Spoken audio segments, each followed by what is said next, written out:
बिस्मिल्लाहिर्रहमानिर्रहीम। अस्सलाम वालेकुम। मैं हूँ ज़ारा और आप देख रहे हैं ज़ारा's कुज़ीन। उम्मीद है कि आप सब खैर खैरियत से होंगे।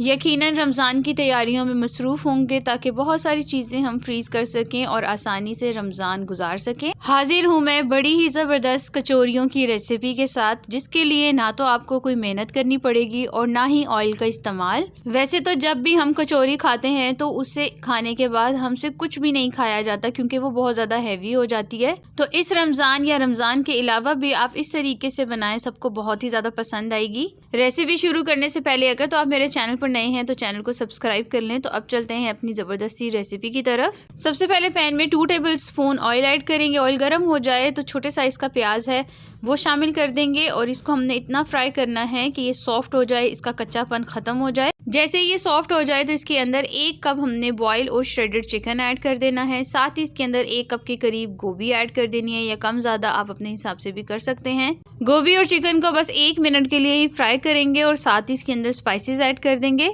हाफ टी स्पून नमक का शामिल करेंगे और हाफ टी स्पून ही गार्लिक पाउडर ऐड करेंगे। हाफ टी स्पून काली मिर्च का पाउडर और 1 टीस्पून इसके अंदर जाएगा कुटी लाल मिर्च का।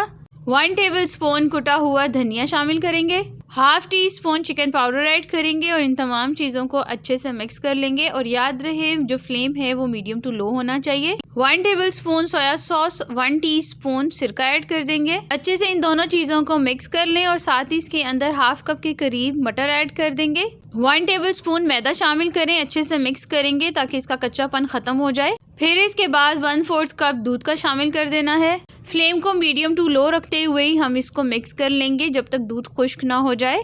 1 से 1.5 मिनट लगेंगे और यहाँ दूध भी खुश्क हो गया है और गोभी भी सॉफ्ट हो गई है। बहुत ही ज़बरदस्ती हमारी फिलिंग बनकर तैयार हो गई है। फ्लेम को ऑफ करें, इसको साइड पे करें और ठंडा कर लें।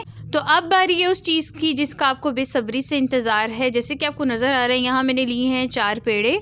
अब ये पेड़े आपको कहाँ से मिल सकते हैं? तो ये पेड़े आपको वहाँ से मिलेंगे जहाँ पे जिस तंदूर पे बाकरखानी लगती है वहाँ आपने जाना है और आपके घर में जितनी भी अफराद है उसके मुताबिक आपने पेड़े ले लेने हैं। तो यहाँ मैं आपको बता दूं कि 1 बाकरखानी के पेड़े से मैं 2 कचौरियाँ तैयार करूँगी। अगर आपने कचौरी बड़ी रखनी है तो आप 1 पेड़े से ही 1 कचौरी बना सकते हैं। अब सारे पेड़ों को हमने दरमियान में से काट लेना है और जो अंदर वाली साइड होगी ना वहाँ से आपको लेयर्स नज़र आ रही होंगी। सबको इसी तरह काट के रख लें ताकि बनाने में आसानी हो जाए। हल्का सा मैदा डस्ट करें और जो अंदर वाली साइड है, जो लेयर वाली साइड है, जो सेंटर में से हमने काटी थी, उसको हमने नीचे वाली साइड पे रखना है और इस तरह से उंगलियों की मदद से साइडों को हमने पतला कर लेना है। सेंटर वाली साइड को आपने बिल्कुल भी नहीं पतला करना इस तरह से, वरना कचौरी फट जाएगी। तो ये देखिए जी, आपको नज़र आ रहा है बड़ी बेहतरीन किस्म का मैंने इसको हाथों से ही कर लिया है।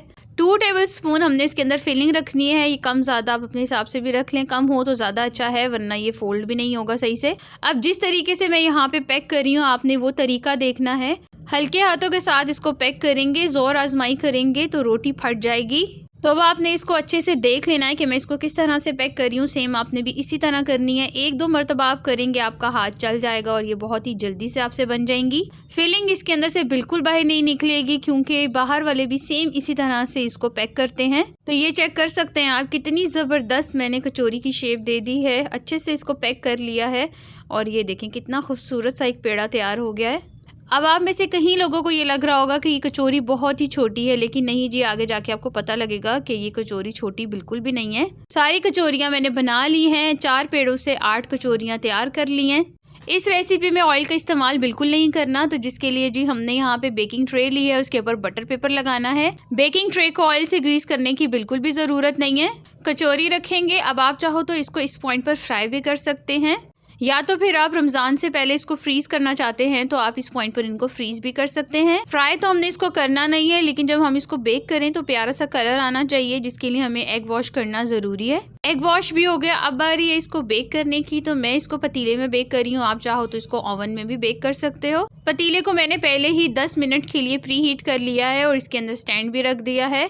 बेकिंग ट्रे रखेंगे, इसको कवर करके रखेंगे 20 से 25 मिनट के लिए। ये बहुत ही अच्छे से बेक हो जाएंगी।